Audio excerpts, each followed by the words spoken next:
the day Sarah Vance arrived in Walla Walla, Washington Territory. In the spring of 1878, 3 crows fell dead from the sky and landed at her feet as she stepped off the stagecoach. This peculiar occurrence would mark the beginning of what the townspeople would later call the cursed years, though Sarah herself would call them something else entirely. The dust from the departing stagecoach had barely settled when the first whispers began. Sarah stood alone on Main Street, her few possessions packed in a weathered trunk beside her, her emerald eyes surveying the town that would become her home whether it wanted her or not.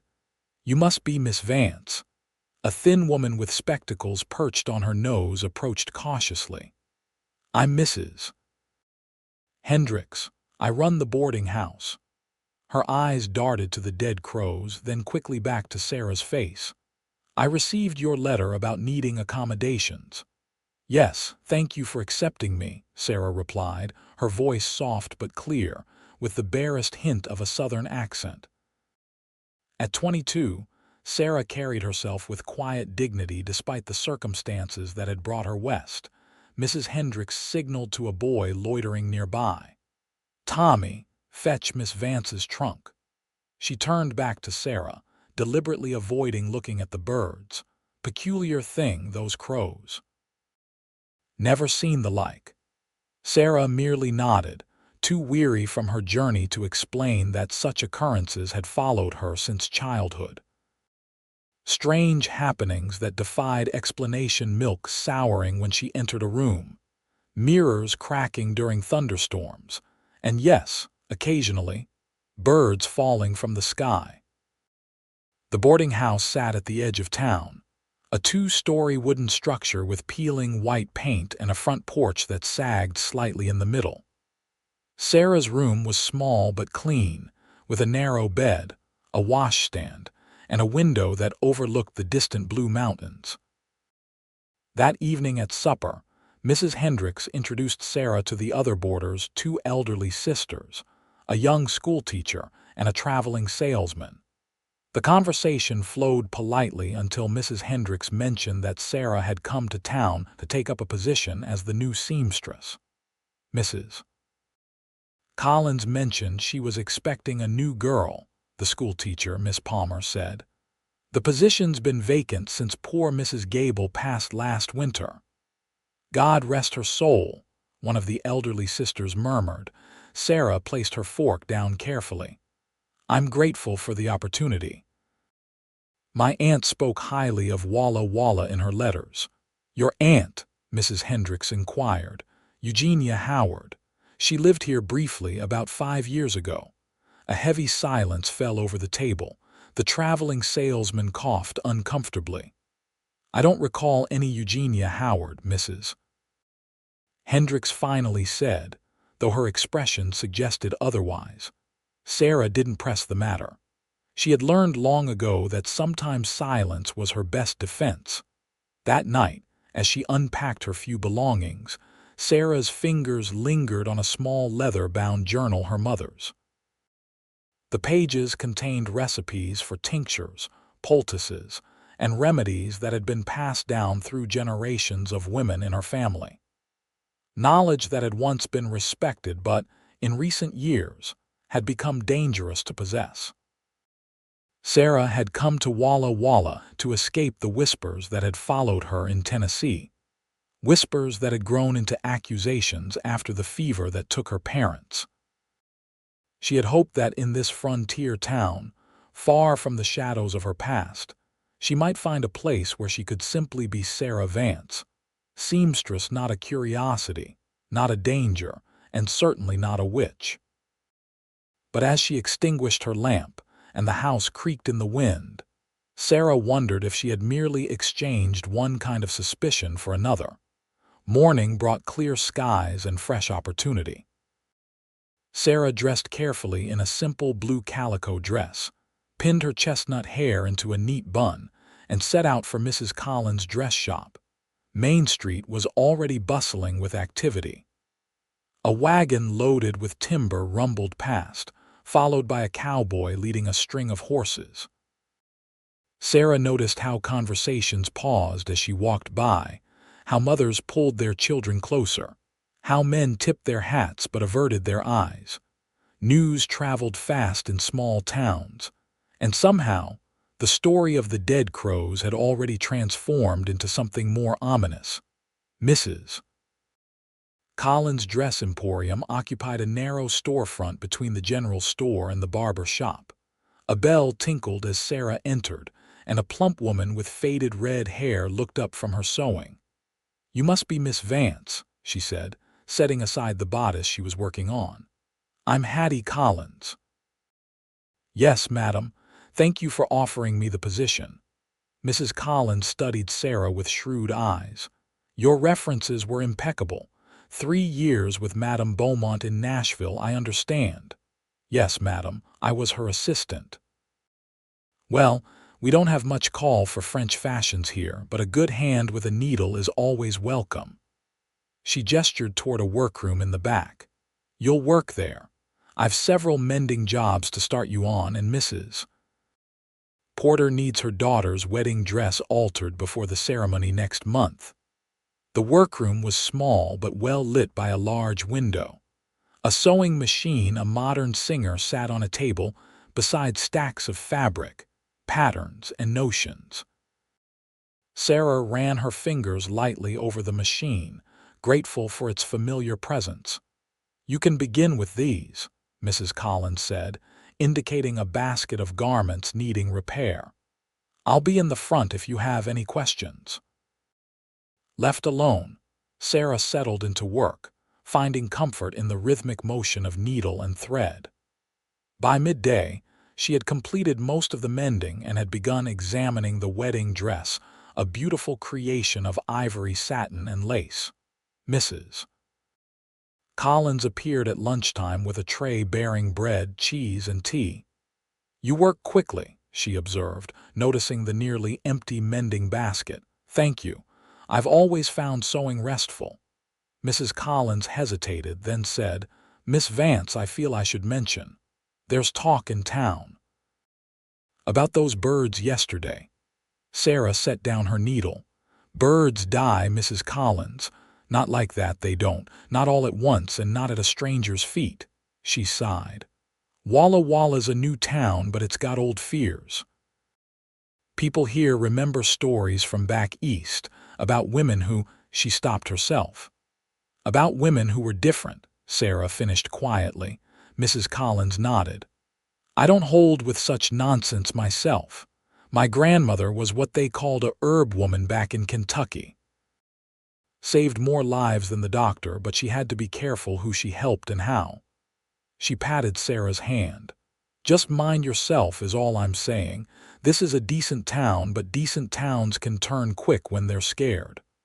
"I understand," Sarah replied. "I'll be discreet," and she was. In the weeks that followed, Sarah kept to herself, walking directly from the boarding house to the dress shop and back again, speaking only when spoken to, and declining invitations to social gatherings. She attended Sunday services at the Methodist Church, sitting in the back pew and leaving before the congregation could engage her in conversation. But despite her caution, the incidents continued. A milk cow stopped producing the day after Sarah purchased cream at the general store. The town well water turned briefly cloudy following a rainstorm, where Sarah had been caught without an umbrella. The baker's entire batch of bread failed to rise the morning Sarah passed his shop. Coincidences, all of them. But in a town perched on the edge of wilderness, coincidences could take on sinister meaning. By midsummer, the whispers had become murmurs, and the murmurs had become open talk. Customers at the dress shop dwindled, with only the most desperate or the most disbelieving still bringing their business to Mrs. Collins. Even Mrs. Hendricks, who had initially defended Sarah against the gossip, had grown distant and watchful. On the first day of August, Sarah returned to the boarding house to find her belongings piled neatly on the porch. "I'm sorry, Miss Vance," Mrs. Hendricks said, standing stiffly in the doorway. But the other boarders, they are uncomfortable. I've refunded the remainder of the month's rent." Sarah nodded, unsurprised but still stung by the rejection. "Where am I to go?" Mrs. Hendricks looked genuinely troubled. "There's a small cabin on the north edge of town. It belonged to a trapper who passed last winter. It's not much, but it's shelter." And so Sarah found herself once again displaced, carrying her trunk to a dilapidated cabin with a sagging roof and drafty walls. The single room contained only a rusted cookstove, a rickety table, and a narrow cot. But it was hers, and here at least she would not have to endure fearful glances across the breakfast table. That evening, as she attempted to make the cabin habitable, a knock at the door startled her. She opened it cautiously to find Mrs. Collins standing there, holding a basket covered with a checkered cloth. "Thought you might need some supper," the older woman said, pushing the basket into Sarah's hands. "And I brought some curtain material. Place needs a woman's touch." Sarah felt tears prick her eyes at this simple kindness. "Thank you." Mrs. Collins glanced around the shabby interior. "It's not right, them putting you out like that. Fear makes people do cruel things. You're not afraid of me, child. I've seen too much of life to be afraid of a girl who's different. My husband was Mexican, came up with the cattle drives and stayed for love. This town talked plenty then, too." She sighed. Walla Walla forgets sometimes that it's built on stolen Cayuse land, that half its fortunes came from gold rushes that displaced natives, that many of its founding families were running from something back east. They're not so pure themselves. She helped Sarah hang makeshift curtains and set up her sewing supplies on the wobbly table. "You keep working. I'll bring you orders from customers who don't mind the talk. It won't be much, but it'll keep food on your table." As promised, Mrs. Collins brought work, mostly mending and alterations, from the saloon girls and the Chinese laborers who worked the railroad, people who existed on the fringes of respectable society. Sarah was grateful for their patronage, even if it further cemented her outsider status. And then came the drought. August stretched into September with not a drop of rain. The wheat fields surrounding Walla Walla withered, the creek beds dried up, and livestock grew thin and desperate. The townspeople, already on edge from the economic hardship caused by the National Depression of the 1870s, began looking for someone to blame. The whispers grew louder. Sarah Vance had brought this curse upon them. Had she not arrived just as the rain stopped? Had strange occurrences not followed her? Was her solitary cabin not surrounded by the only patch of garden still green in the entire valley? Sarah knew what was coming. She had seen it before. The progression was always the same: suspicion, isolation, accusation, and then violence. She began packing her few possessions, planning to leave before the situation deteriorated further. But fate, or perhaps Providence, intervened in the form of Lucas Northrup. Lucas rode into Walla Walla on a dust-covered black stallion, his arrival coinciding with the town meeting called to discuss the drought situation, a thinly veiled gathering to decide what to do about Sarah Vance. At 30, Lucas had already lived several lifetimes' worth of experiences. The son of a Texas rancher, he'd fought in the latter days of the Civil War as little more than a boy, then drifted west working cattle drives, scouting for the army, and occasionally hunting bounties when times were lean. The years had hardened him physically, his face weathered by sun and wind, his hands calloused from rope and reins, but unlike many men who'd followed similar paths, his eyes remained clear and unclouded by bitterness. He tied his horse outside the saloon and pushed through the batwing doors, immediately registering the unusual emptiness of the establishment. Only the barkeep and a solitary piano player, occupied the space normally crowded with cowboys, miners, and gamblers.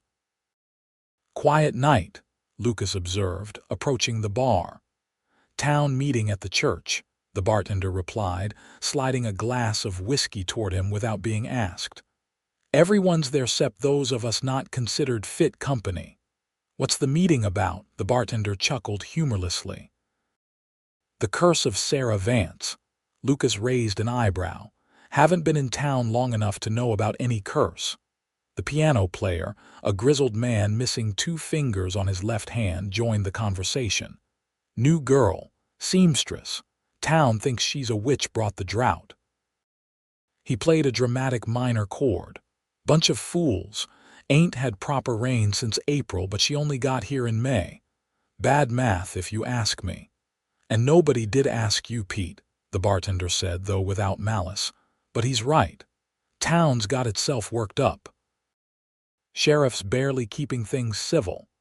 Lucas downed his whiskey, considering this information.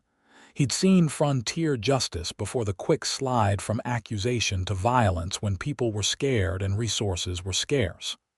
"Where's this girl live?" "Cabin at the north end of town." "But I wouldn't go bothering her if I were you. Town's already suspicious enough." Lucas left a coin on the bar and nodded his thanks. "Just passing through. No reason to get involved in local troubles." But as he walked to the livery stable where he'd arranged boarding for his horse, Lucas found himself wandering north instead.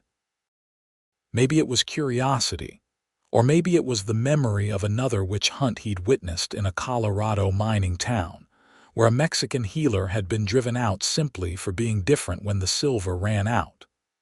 Either way, he found himself approaching a small cabin set apart from the rest of the town.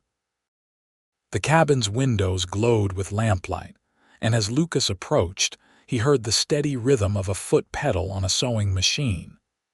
He hesitated, suddenly aware of the impropriety of calling on an unknown woman after dark, but before he could retreat, the cabin door opened. Sarah Vance stood framed in the doorway, a shotgun held confidently in her hands, pointed directly at him. "That's close enough, stranger," she said calmly. Lucas raised his hand slowly. "No harm intended, madam, just new to town and taking a walk." Sarah's eyes narrowed. "Most men just taking a walk don't end up at my doorstep after dark." She didn't lower the shotgun. "State your business." "Lucas Northrup," he offered. "Heard there was a town meeting about you. Thought you might want to know what they're saying." A flicker of fear crossed her face before she controlled it. "I know what they're saying. It's what people always say when crops fail or wells dry up, and there's a woman living alone nearby." The bitterness in her voice spoke of experience, and Lucas found himself intrigued by this woman who faced persecution with a straight spine and steady hands. "May I lower my arms, Miss Vance?"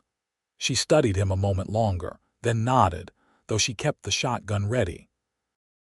"You still haven't explained why you're here." Lucas considered his answer carefully. "I've seen what frightened towns can do. Thought someone should stand watch in case the meeting turns into something else." Sarah finally lowered the shotgun. "You don't know me, Mr. Northrup." "Why would you care what happens?" "Been asking myself the same question," he admitted. "Don't have a good answer except I've seen enough injustice in my time." Before she could respond, they both heard the sound of approaching horses and men's voices raised in anger. Sarah went pale and Lucas instinctively moved to stand between her and the approaching threat. "Get inside," he said quietly. "Lock the door." "They'll burn the cabin," she replied, her voice steady despite her evident fear. "Better to face them." Lucas couldn't argue with her logic. In his experience, facing a mob directly sometimes gave them pause. It was harder to harm someone looking you in the eye than to attack a faceless enemy hiding behind walls. The riders appeared moments later, a dozen men on horseback, some carrying torches.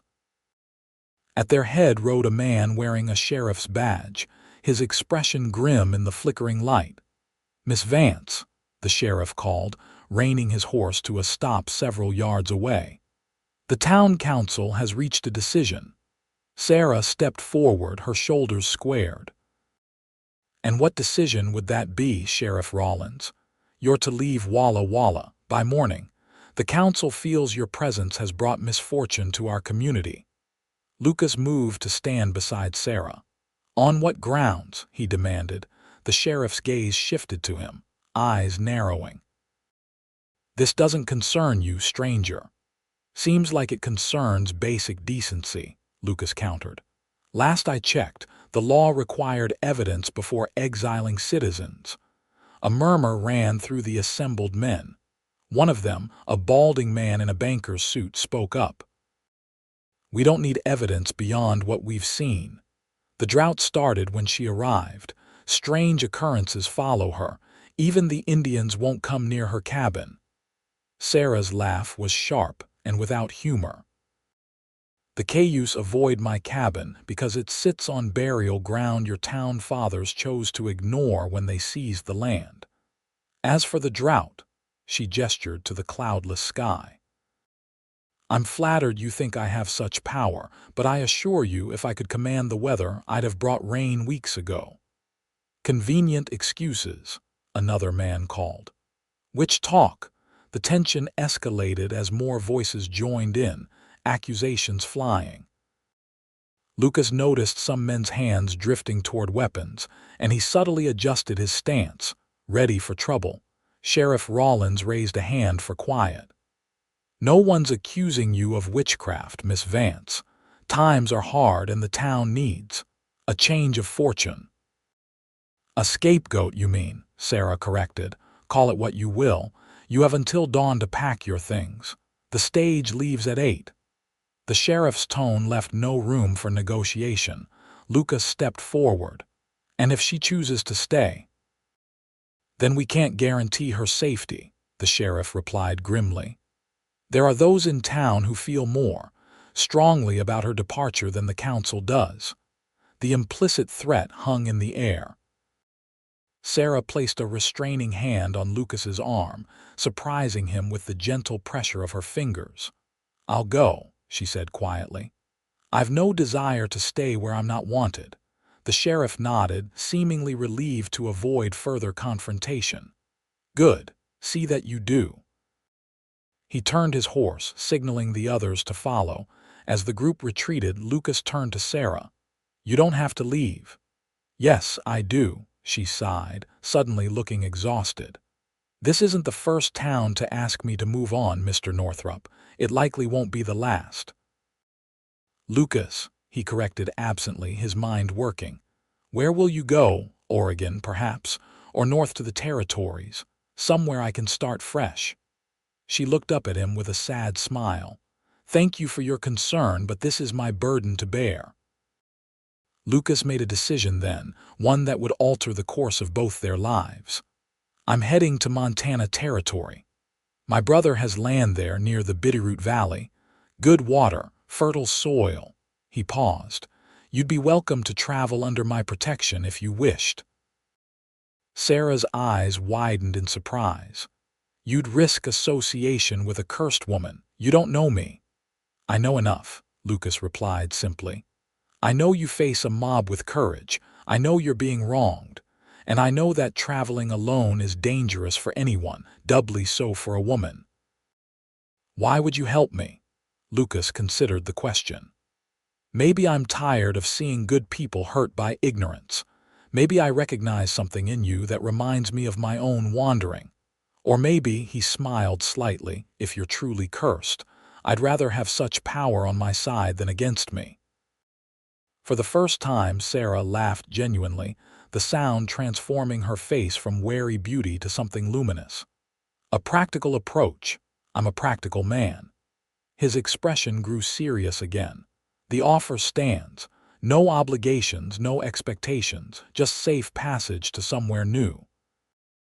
Sarah studied him, weighing his sincerity against a lifetime of learned caution. Finally, she nodded. "I accept your offer, Lucas Northrop, but I warn you the rumors follow me wherever I go." "Then I'll be blessed by your side," he replied simply, the words coming unbidden but feeling right as he spoke them.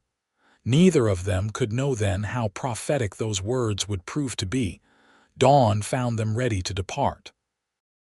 Sarah had packed her few possessions, clothing, sewing supplies, her mother's journal, and a small pouch of dried herbs that she tucked carefully into her bodice. Lucas had purchased supplies and hired a wagon, recognizing that the journey north would be arduous on horseback for someone unaccustomed to long rides. As they prepared to leave, Mrs. Collins appeared, her arms laden with packages. "Fabric," she explained, placing the bundles in the wagon. "Can't have the best seamstress in Washington Territory leaving without proper materials." She hugged Sarah fiercely. "You write to me when you're settled, you hear? Walla Walla will come to its senses eventually." "Thank you for everything," Sarah said, returning the embrace. "Mrs." Collins turned to Lucas, her expression stern. "You look after her, Cowboy. She's worth 10 of any man I've met." "Yes, madam," Lucas replied, tipping his hat respectfully. They left as the town was waking, drawing curious stares as they passed down Main Street.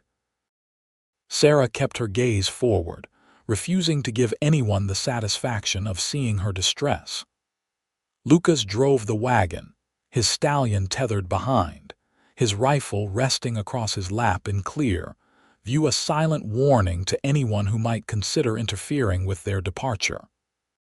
At the edge of town, Sarah finally glanced back. "I had hoped to find home here," she said softly. "Home isn't always where we expect to find it," Lucas replied. The journey north was slow but largely uneventful. They followed established trails, occasionally encountering other travelers or freight wagons heading to mining camps and settlements.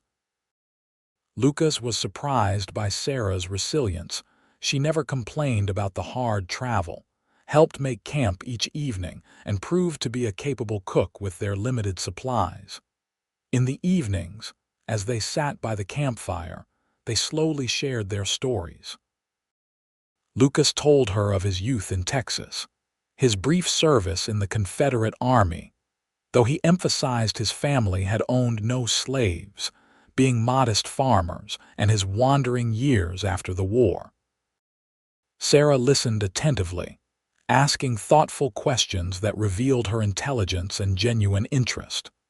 When it came her turn, Sarah was initially more guarded, but gradually revealed pieces of her past.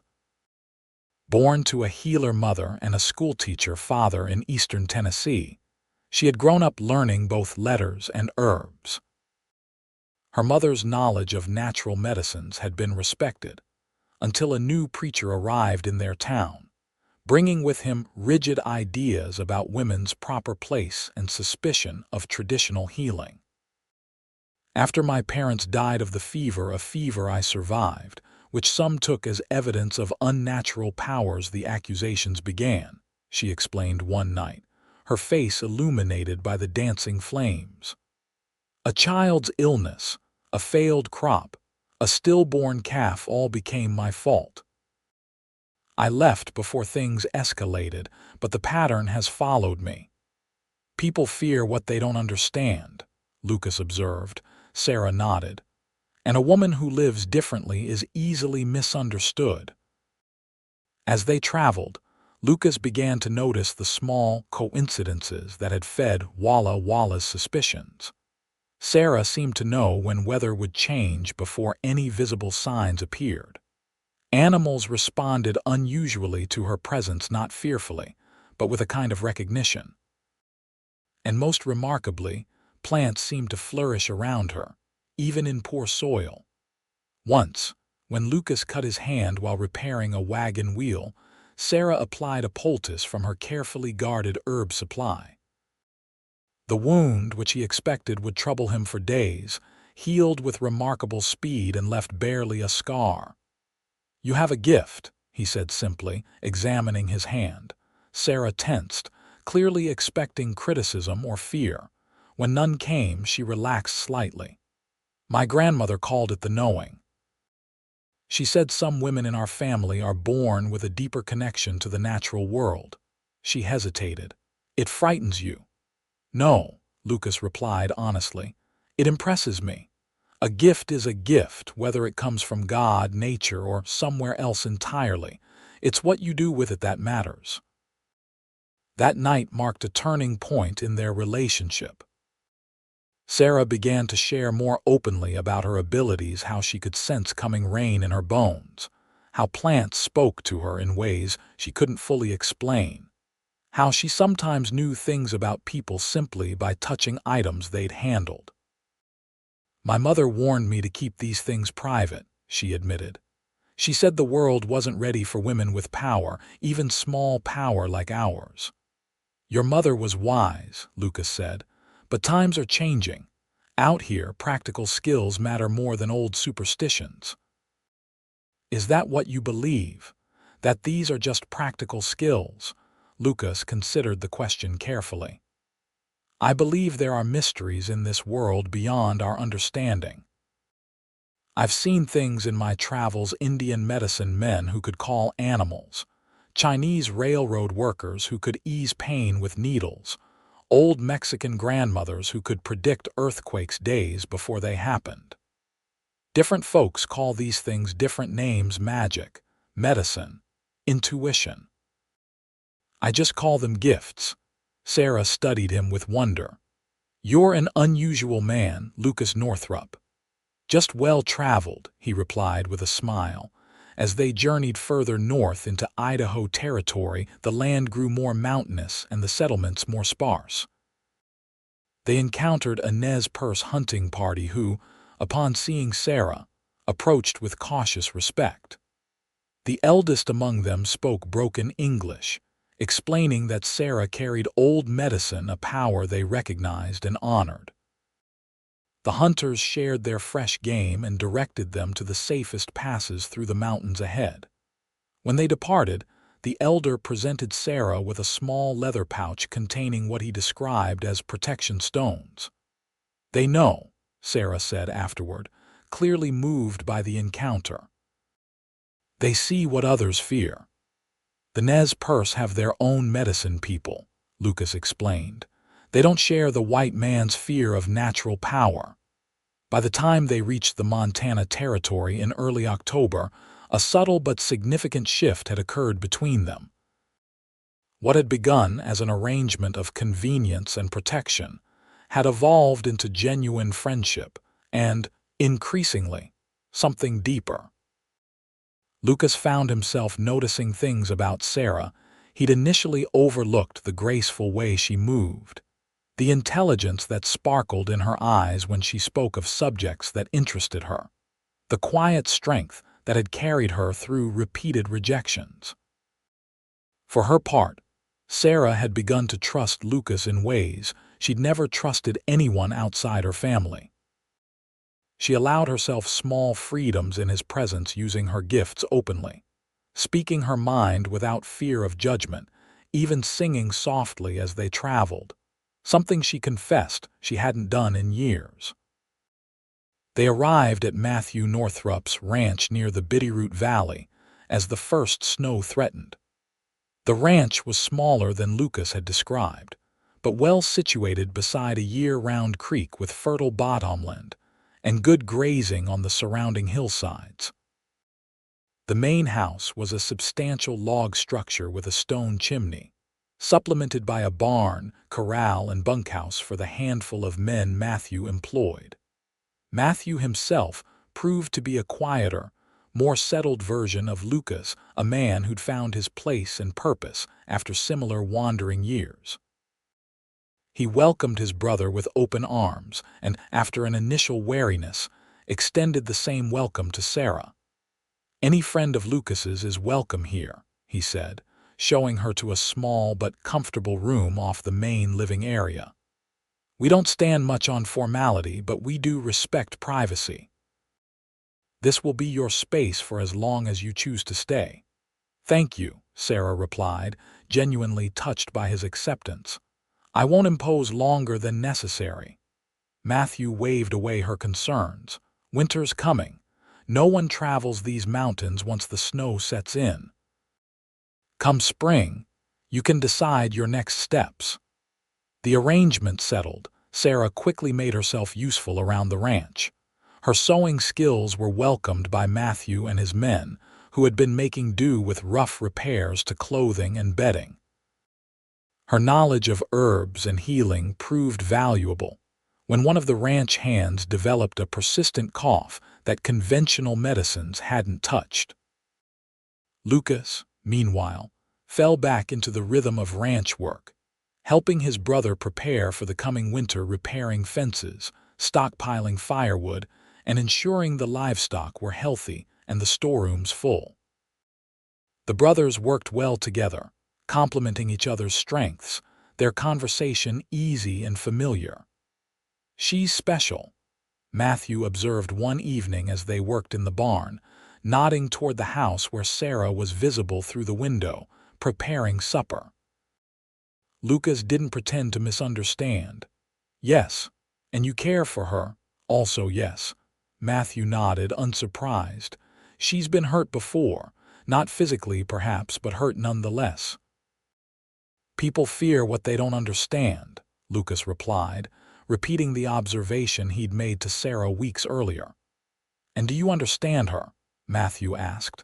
Lucas considered the question. "Not entirely, but I understand enough to know she deserves better than she's received." His brother clapped him on the shoulder. "Good answer." Winter descended on the Bitterroot Valley with a vengeance, bringing heavy snow and temperatures that kept everyone close to home. The ranch became a world unto itself, isolated from the nearest town by snow-choked passes and frozen roads. Far from finding this confinement difficult, Sarah thrived in the peaceful routine of ranch life. During the long evenings, the household gathered in the main room where Matthew had installed a small organ purchased during more prosperous times. Matthew played passably well, and to everyone's delight, Sarah revealed a beautiful singing voice. These impromptu concerts became a regular feature of their evenings, along with reading aloud from Matthew's modest library and sharing stories of their respective journeys.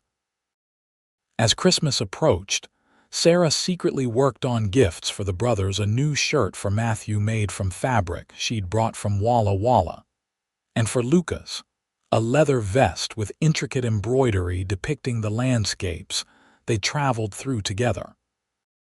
Lucas, observing her happiness, found himself increasingly reluctant to consider the spring and what decisions might come with the thaw. He hadn't intended to stay at the ranch permanently, having grown accustomed to his wandering life. But now the thought of leaving, especially if Sarah chose to continue her journey alone, filled him with a sense of loss. On Christmas Eve, as Matthew played carols on the organ and the ranch hands joined in with enthusiastic, if not always tuneful voices, Lucas found himself watching Sarah. Firelight played across her features as she sang, her expression more open and joyful than he'd ever seen it. Something tightened in his chest at the sight, a recognition that his feelings had grown far beyond protection or friendship. Later that night, after the others had retired, Lucas found Sarah still sitting beside the dying fire, staring into the embers. "Couldn't sleep?" he asked, settling into the chair beside her. She smiled softly. "Just enjoying the quiet. It's been a long time since I felt peaceful." "You've been good for this place," Lucas said. "Matthew's happier than I've seen him in years. The men actually look forward to coming in from work now that the house feels like a home." "And you?" Sarah asked, meeting his gaze directly. "Has my presence been good for you as well?" The directness of her question caught him off guard, but Lucas had never been one to shy from truth. "Better than good, essential, I'd say." Sarah's eyes widened slightly. "Essential is a strong word. It's the right one." Lucas took a deep breath. "I've been thinking about spring, as have I." A shadow crossed her face. "I should find a place of my own by then." I've imposed on your brother's hospitality long enough." "That's not," Lucas shook his head, frustrated with his inability to express himself clearly. "Sarah, I don't want you to go, not unless it's what you truly want." "What are you saying, Lucas?" "I'm saying that I've lived a restless life, never staying anywhere long enough to put down roots. But these past months, traveling with you, being here with you, for the first time, I'm finding value in stillness." He reached for her hand, gratified when she didn't pull away. "I'm saying that if you choose to stay, I'll stay too. And if you wish to move on, I'd ask to accompany you." Sarah's fingers tightened around his. "The curse follows me, Lucas. What happened in Walla Walla will happen again. People will talk, they'll fear, they'll threaten. Then I'll be blessed by your side." He repeated his words from the night they'd left Walla Walla. "I'm not afraid of talk or threats." "You should be," she whispered. "Your association with me will bring you nothing but trouble."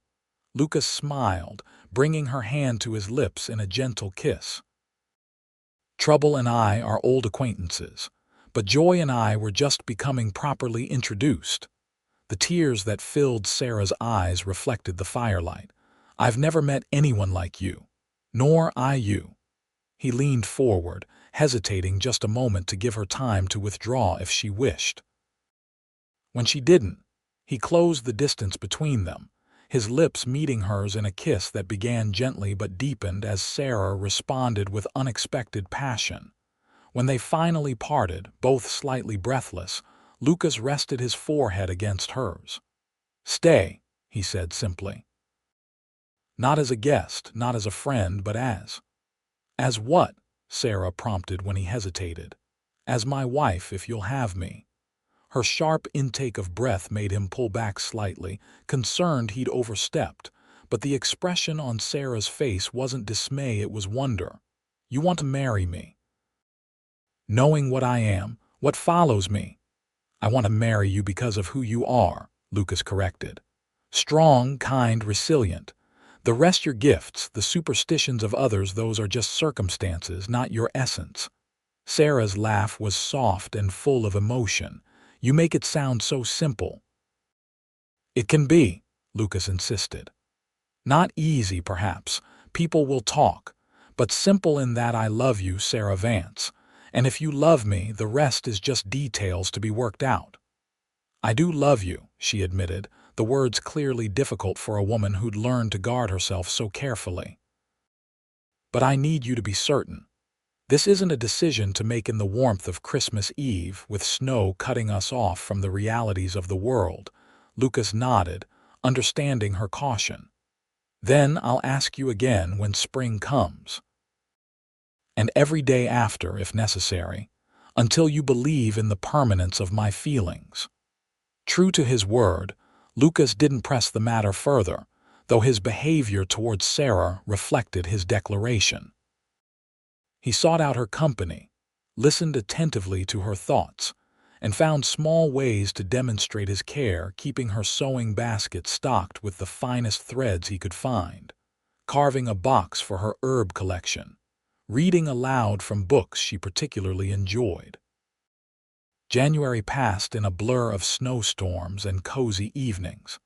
February brought slightly longer days, but even colder temperatures.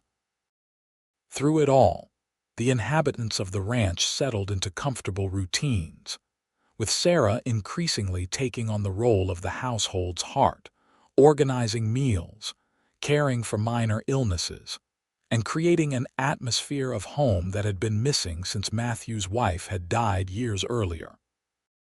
The change in his brother didn't escape Matthew's notice. "You've asked her, haven't you?" he questioned Lucas one afternoon as they checked on the pregnant mares in the barn. "At Christmas," Lucas confirmed. "She wants time to be sure."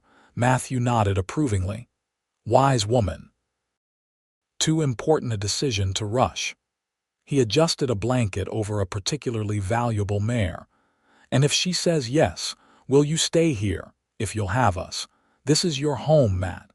"It's big enough for family," Matthew replied without hesitation. "Truth be told, I've missed having a woman's presence in the house. And Sarah, she fits here. The men respect her.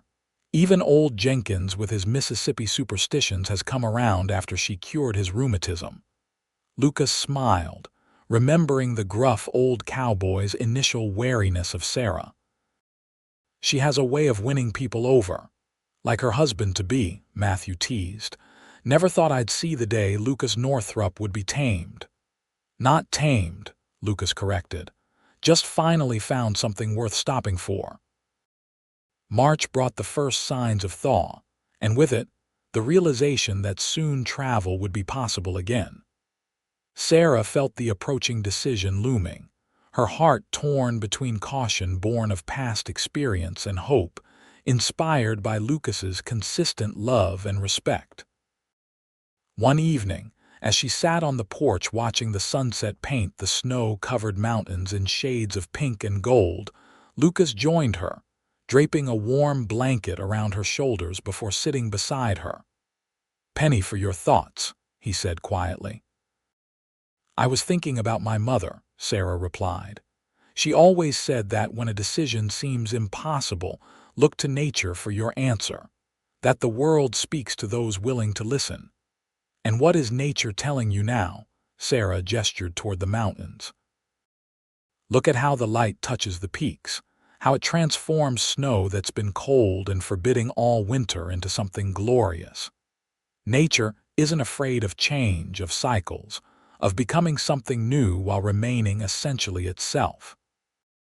Lucas listened, understanding that she was working through something important. "And what does that mean for your decision?" Sarah turned to face him, her eyes clear and decided. "It means yes, Lucas Northrup. Yes, I will marry you. Yes, I choose to stay and build a life here with you." The joy that flooded Lucas's face made him look younger, the lines of experience momentarily softened. "You're certain? Because I meant what I said. I'll wait as long as you need." "I'm certain," Sarah confirmed, reaching for his hand. "I've been afraid for so long, afraid of rejection, of violence, of caring too deeply for people who would turn on me. But with you, I'm not afraid. With you, I feel blessed." Lucas gathered her into his arms, holding her as if she were the most precious thing in the world. "When?" he asked simply. "As soon as the preacher can reach us," Sarah replied. "I don't want to wait any longer." The news of their engagement was met with genuine delight from Matthew and acceptance from the ranch hands, who had come to appreciate Sarah's contributions to their comfort. Preparations began immediately for a spring wedding, with plans to send for the circuit preacher as soon as the passes cleared enough for travel. But, as with many aspects of Sarah's life, things didn't proceed as smoothly as hoped. The first disruption came with the birth of a foal to Matthew's prized mare, a difficult delivery that might have ended tragically, if not for Sarah's intervention. Using knowledge from her mother's journal and her own intuitive understanding of the laboring animal, she worked through the night to reposition the breech foal and assist its entry into the world. By morning, both mare and foal were resting comfortably, but word of the miraculous birth spread quickly through the isolated community of ranches in the valley. Several neighbors rode over in the following days, ostensibly to confirm the well-being of the valuable foal, but clearly curious about the woman rumored to have saved it when even the local livestock doctor had given up hope. Sarah handled the attention gracefully, downplaying her role and emphasizing practical explanations for her success.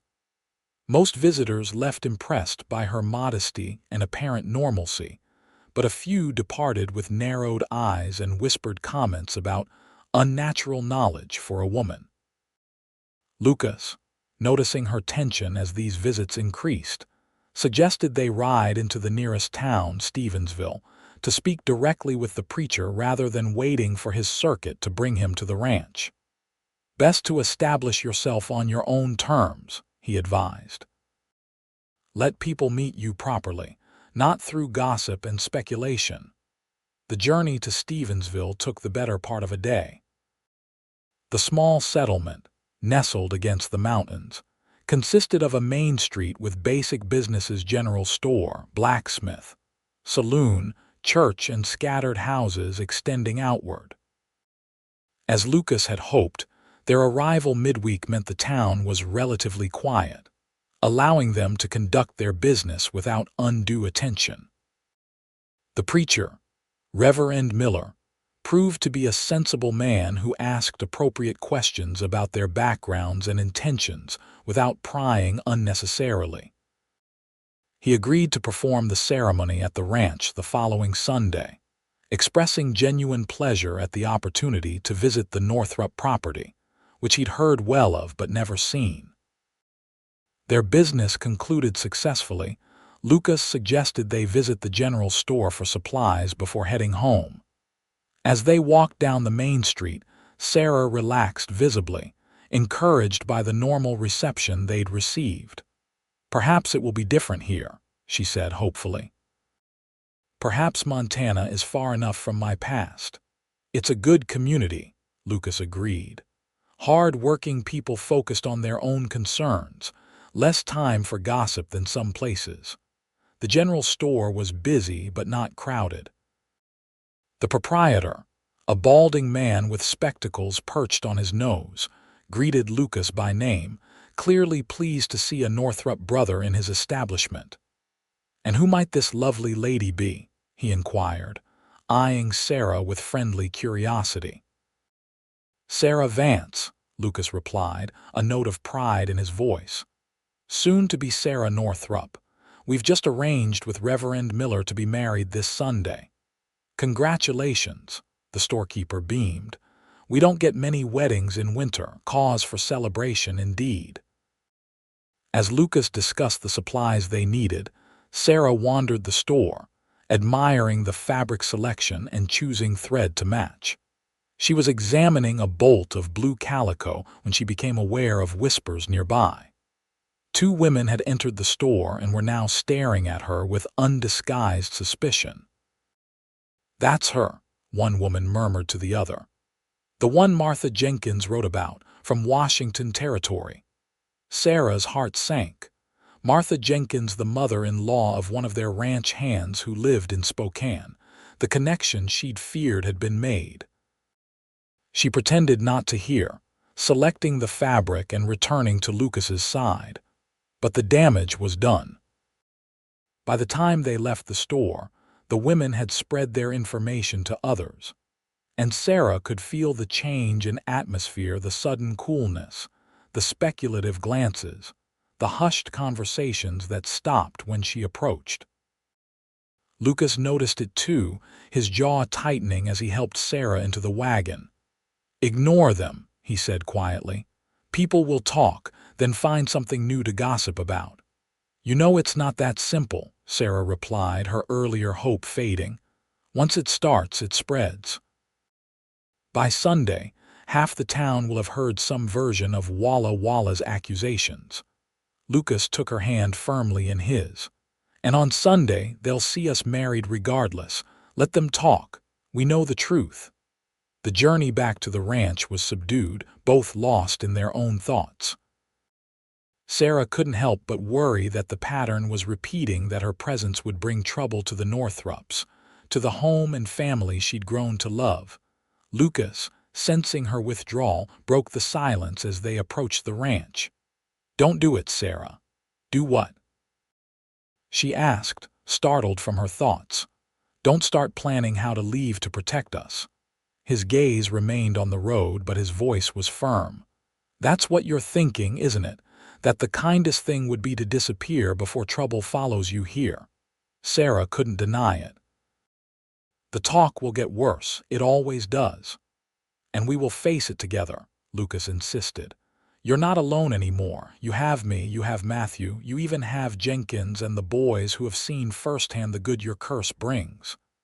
He finally looked at her, his expression intense.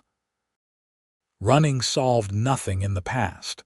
It just meant starting over, alone, somewhere new, until the cycle repeated. The truth of his words struck her deeply. What's the alternative? Watch as people turn against you because of me. The alternative is standing our ground. Being exactly who we are, a man who loves his wife, a woman with gifts others might not understand, a family building a life together. He squeezed her hand. I'm not afraid of gossip, Sarah, and I'm certainly not afraid of you. That night, Sarah made a decision. If she was going to stay and her heart was set on staying, then she would no longer hide. Not flamboyantly, not in ways that invited misunderstanding, but she would not deny her nature or her gifts. Living truthfully was the only path to breaking the cycle of fear and flight that had dominated her life. When Sunday arrived, Sarah dressed with care in a gown she'd made herself, not white, which would have seemed false given her practical nature, but a soft blue that brought out the color of her eyes. She wore her mother's silver pendant containing herbs for protection and prosperity, and wove fresh spring flowers into her hair. The ceremony was simple, but deeply meaningful. Reverend Miller spoke of partnership, of supporting each other through life's challenges, of building something lasting together. As she stood beside Lucas, speaking her vows clearly and without reservation, Sarah felt a profound sense of rightness, as if all her wandering had led her precisely to this moment, this man, this place. The celebration afterward was joyful, with neighbors who'd been invited joining the ranch hands for a feast prepared under Sarah's direction. Music and dancing continued well into the evening, with even the most skeptical guests warming under the influence of good food, drink, and genuine hospitality. As the party wound down, Lucas found his bride sitting on the porch, observing the festivities with quiet contentment. "Happy, Mrs. Northrop?" he asked, settling beside her. "Incredibly so, Mr. Northrop," she replied, leaning against his shoulder. "I never thought I'd have this, a husband, a home, people who accept me. And yet here you are." He kissed her forehead gently. "Where you belong." The early years of their marriage unfolded with a happiness that sometimes seemed miraculous to Sarah.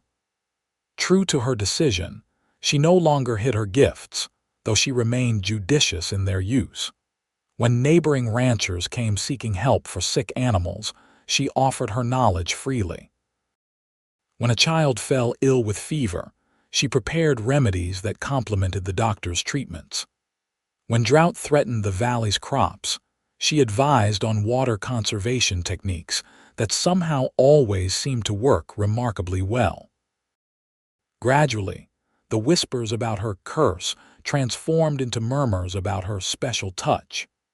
Those who had been suspicious found their concerns hard to maintain in the face of consistent kindness and practical help. Even Martha Jenkins, whose letter had initially stirred trouble, eventually came to visit and left with a tonic for her persistent headaches that proved more effective than anything the doctor had prescribed. In their second year of marriage, Sarah discovered she was expecting a child. The news brought Lucas a joy so profound, it nearly unmanned him, and Matthew proclaimed that the ranch would now truly pass to the next generation of Northrops.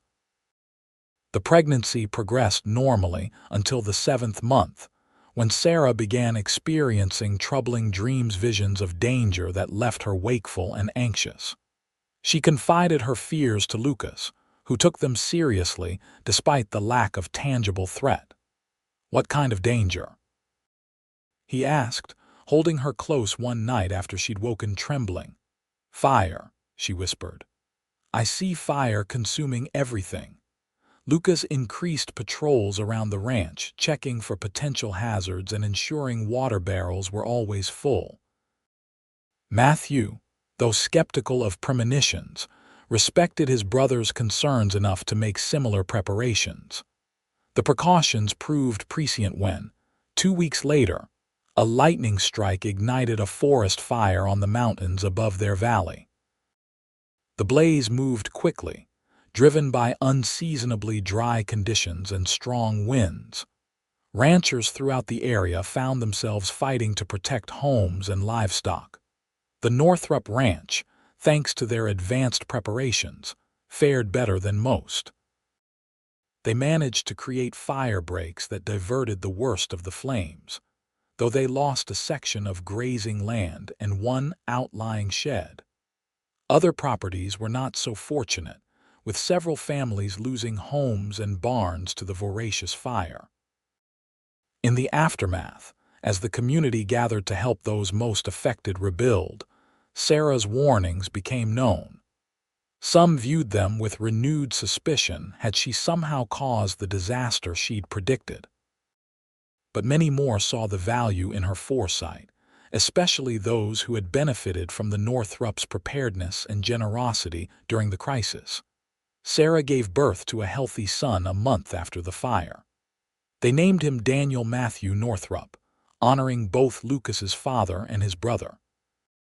The baby had Lucas's strong features but Sarah's distinctive eyes, a combination that delighted both parents. As Sarah recovered from the birth, visitors came bearing gifts for the new mother and child, not just neighbors and friends, but townspeople from Stevensville, including some who had previously been among her most vocal critics. The birth of a child, it seemed, had humanized her in ways her marriage had not quite managed. One visitor in particular surprised Sarah, an elderly Salish woman from the nearby reservation who arrived alone, carrying a small bundle wrapped in buckskin. "I know what you are," the woman said without preamble, settling beside Sarah's bed where she nursed Daniel. "My grandmother was like you. The old ones called it medicine soul when the earth speaks directly to a person." Sarah tensed, unsure whether to expect criticism or understanding. The old woman continued, "Not many left who carry this gift, too many years of white men's fear driving it underground." She offered the bundle. "For the boy. He carries it too, I see it in his eyes. These will help him understand when the time comes." Inside the bundle, Sarah found a small collection of items, a polished stone with natural markings resembling a tree, a packet of seeds from plants known for their healing properties, and a small journal filled with writings in both Salish and English. "My grandmother's teachings," the woman explained, "written down when she learned the white man's words. She knew our ways were being forgotten." Tears filled Sarah's eyes at this unexpected connection, this validation of her experiences. "Thank you. I will treasure these and ensure Daniel knows their value." The old woman nodded. "The fire showed them your worth. But remember, with great gifts come great responsibilities. Use your knowing wisely and teach the boy the same." After she departed, Lucas found Sarah examining the items with reverence. "An unusual visitor," he remarked, having observed the exchange from a respectful distance. "She understood," Sarah said simply. "She knew what it is to carry this gift." Lucas settled beside her, stroking Daniel's downy head. "And our son, she says he has it too." Sarah looked up, uncertain. "Does that worry you?" Lucas considered the question seriously. "No," he finally said. "It makes me proud. He comes from a line of extraordinary people. If he has your gifts, he'll have your compassion to guide their use as well." As Daniel grew from infant to toddler, his unusual perceptiveness became apparent. He seemed to know when animals were distressed before any visible signs appeared. Plants flourished under his touch, even when Sarah herself had struggled with them. And most remarkably, he showed an intuitive understanding of people's emotions that went beyond normal empathy. Sarah began teaching him early how to listen to the world around him, how to use his gifts responsibly, how to recognize when to share his knowledge and when discretion was wiser. Lucas supported these lessons, often joining them for what he called nature walks, but what were really opportunities for Daniel to practice his developing abilities away from curious eyes. The ranch prospered during these years. Matthew, who had never remarried after losing his wife to influenza years earlier, became a doting uncle to Daniel and a steadfast supporter of Sarah's growing role in the community. Under the brothers' joint management, the Northrup property expanded, adding adjacent land when it became available and diversifying beyond cattle to include horses and some experimental crops Sarah suggested might thrive in the valley's climate. Sarah's reputation continued its gradual transformation from cursed woman to gifted healer. Though some suspicion lingered, particularly among newer arrivals unfamiliar with her contributions during crises, most locals had come to value her knowledge. Some even traveled considerable distances to consult her about persistent ailments or troubled pregnancies. In their 5th year of marriage, as Daniel approached his 4th birthday, Sarah discovered she was expecting again. The news brought joy but also concern. Her dreams had returned, this time featuring water rather than fire.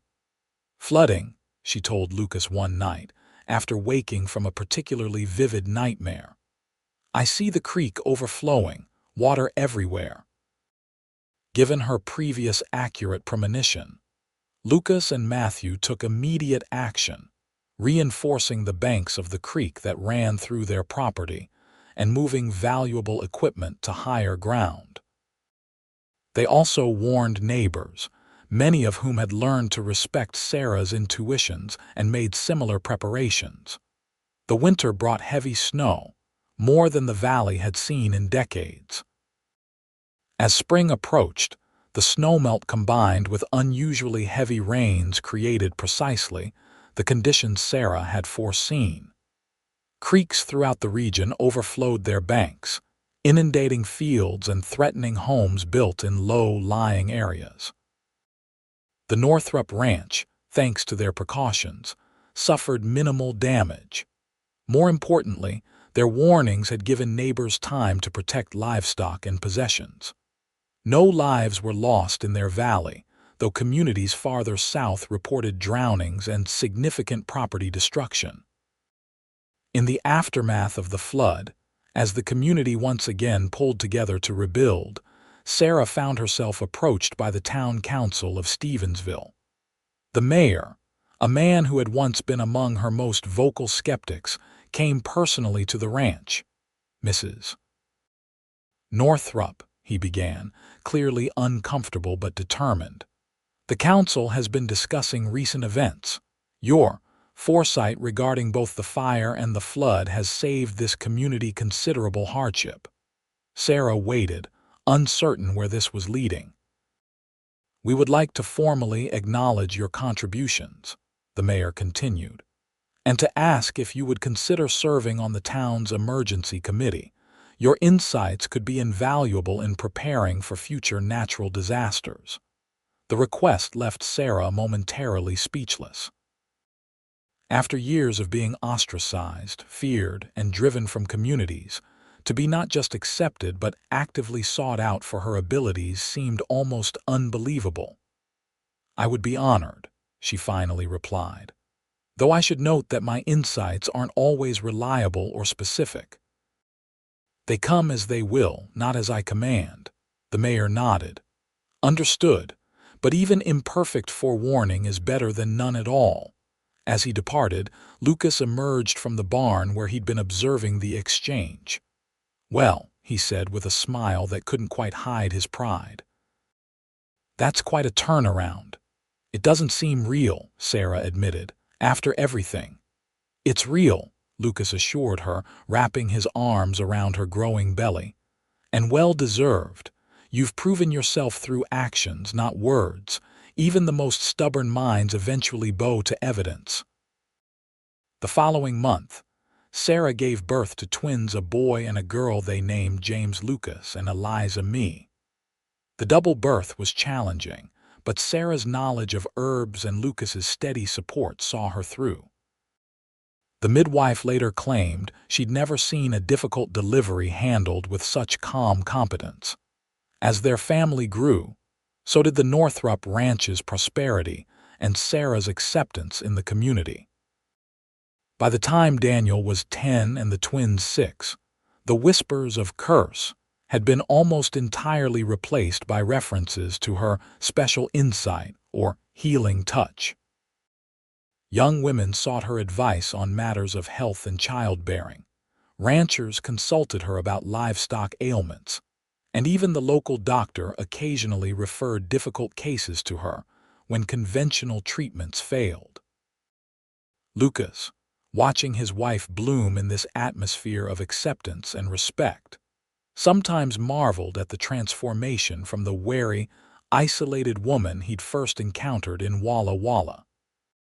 The Sarah of today moved with confidence, spoke her mind freely, and used her gifts openly for the benefit of those around her.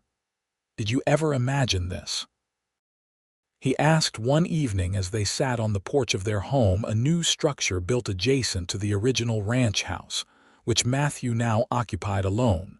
Sarah, watching the children chase fireflies in the gathering dusk, smiled. Never. I expected to spend my life running, always one step ahead of suspicion and fear. And now you're practically the town matriarch, she laughed, a free sound that still delighted him after all these years. Hardly that, but accepted, yes, it's more than I ever dared hope for. Lucas took her hand, his thumb caressing the simple gold band he'd placed there a decade earlier.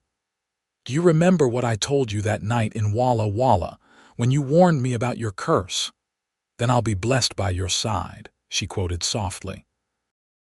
I meant it then, but I had no idea how true it would prove to be. He kissed her hand reverently. Every aspect of my life has been blessed since you entered it. Our children, our home, our community, all of it bears the mark of your gifts. Sarah leaned against his shoulder, contentment radiating from her. We blessed each other, I think. You gave me the courage to stop running, to stand firm and be myself fully. Without that, none of this would have been possible. As they sat together watching the sunset paint the valley gold, Sarah reflected on the journey that had brought her here, from the frightened young woman stepping off a stagecoach amid dead crows to the respected healer, beloved wife, and mother she had become. The road had not been smooth or straight, but every twist and turn had led her precisely where she needed to be. The town had said she was cursed, but Lucas had declared himself blessed by her side. In the end, his vision had proven the truer one, not because curses had turned to blessings through some magical transformation, but because what others had feared as a curse had always been a blessing, needing only the right perspective to be recognized as such. And in that recognition, Sarah had found not just acceptance, but home.